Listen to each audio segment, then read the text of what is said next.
ہوئے وہاں پہ 24 نومبر اور 26 نومبر کے درمیان اسلام آباد میں بھی ایک پرتشدد جو ہے واقعہ ہوا، خاص کر ڈی چوک میں یہ واقعہ ہوا۔ وہاں پہ جو تمام قانون نافذ کرنے والے ادارے بھی موجود تھے، 245 کی تحت فوج بھی موجود تھی۔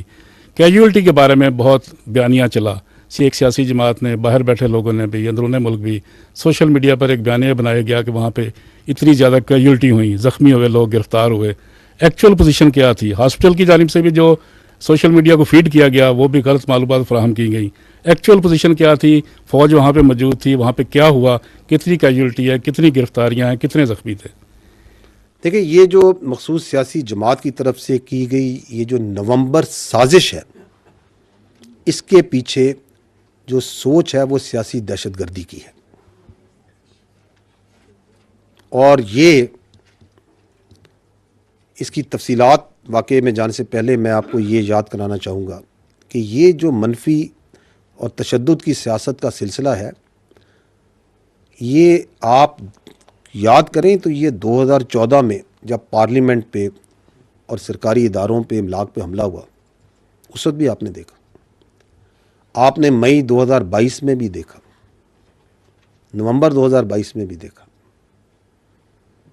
آپ نے سانحہ 9 مئی 2023 میں بھی دیکھا، اور اسی کا تسلسل ابھی آپ نے نومبر 2024 میں دیکھا کہ use of force for political coercion. گو کہ الحمدللہ عوام کے شعور کی وجہ سے یہ تمام کوششیں ناکام ہوئی، اور انشاءاللہ آئندہ بھی ناکام ہوں گی۔ تاہم ان کی وجہ سے پاکستان کے عوام کی جو ترقی اور خوشحالی اور جو سیکیورٹی کے اندر امن کا سفر ہے، اس میں یقیناً رکھنا پڑتا ہے، اور جو اصل عوامی مسائل ہیں ان سے توجہ ہٹتی ہے، اور اس کی اپرچونٹی کاسٹ آپ اور ہم سب دیتے ہیں۔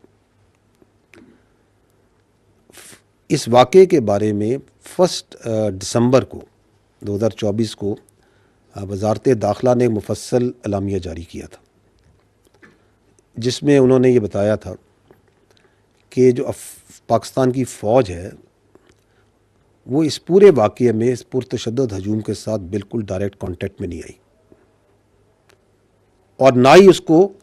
اس پرتشدد ہجوم یا رائٹ کنٹرول کے لیے تعینات کیا گیا تھا۔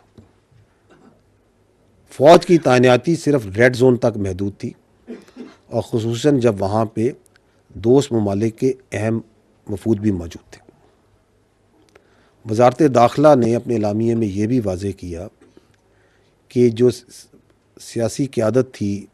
اس انتشاری ہجوم کے، اس کے مسلح گارڈز اور ان احتجاجیوں میں جو کچھ لوگ جو آتشی اسلحے کے ساتھ تھے، انہوں نے یقیناً فائرنگ کی، اور آپ نے، ہم نے، سب نے میڈیا پر، سوشل میڈیا پہ وہ آتشی اسلحے دیکھا بھی، اور بھی بہت طرح کے ہتھیار دیکھے جو ان کے ساتھ، جن سے وہ مسلح تھے۔ اور یہ بات بھی واضح کی وزارت داخلہ نے کہ جو سیکیورٹی نافذ کرنے والے ادارے جو وہاں پہ تعینات تھے،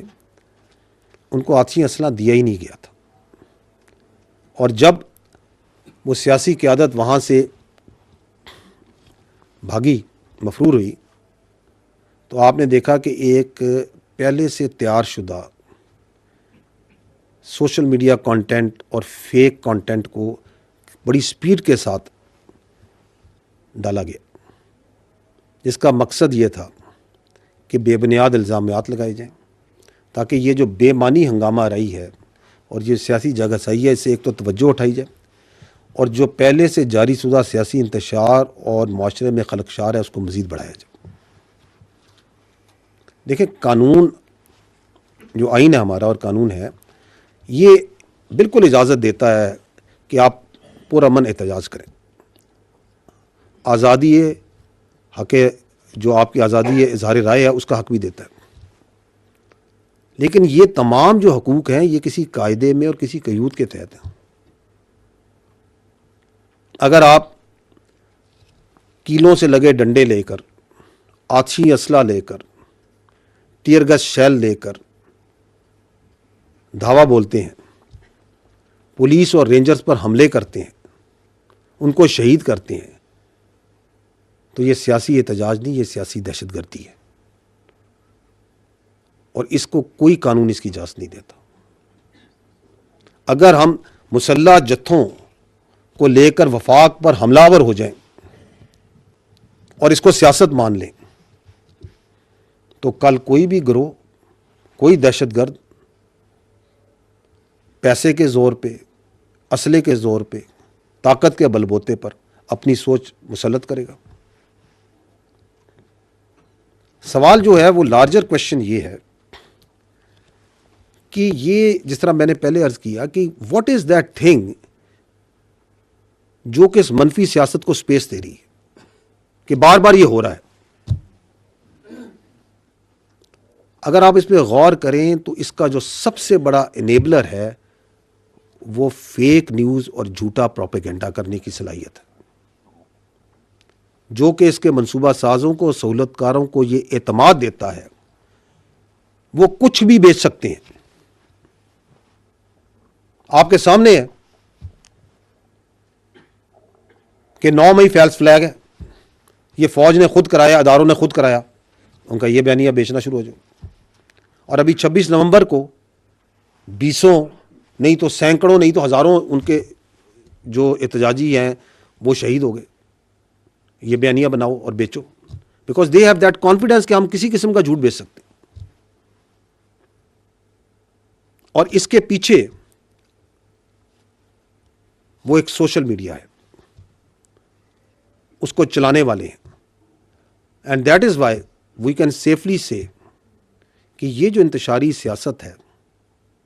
اس کا کنٹرول ملک میں موجود، اندرون ملک موجود سیاسی لیڈران کے پاس نہیں،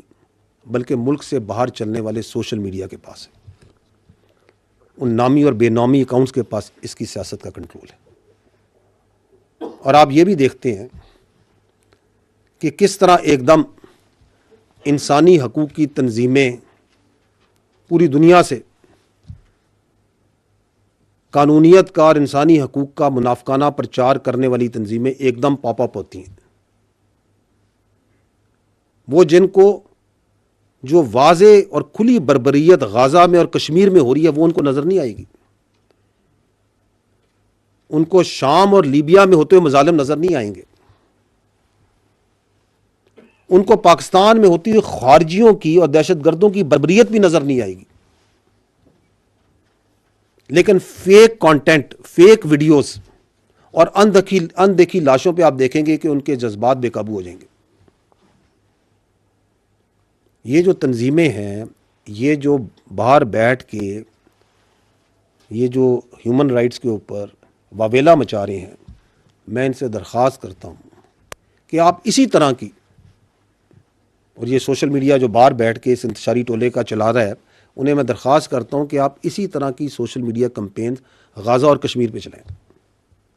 وہاں پہ آپ کو فیک ویڈیوز اور ڈی فیک ٹیکنالوجی کا استعمال نہیں کرنا پڑے گا. آپ کو حقیقتاً وہ مظالم وہاں پہ ہیں، وہ نظر آ رہے ہیں کہ آپ ان کے حق میں اور اس سچائی کو دکھانے کے لیے سوشل میڈیا کمپین چلائیں. لیکن یہ جو سچائی کے سوداگر ہیں یہ ہرگز ایسا نہیں کریں گے، کبھی بھی نہیں کریں گے،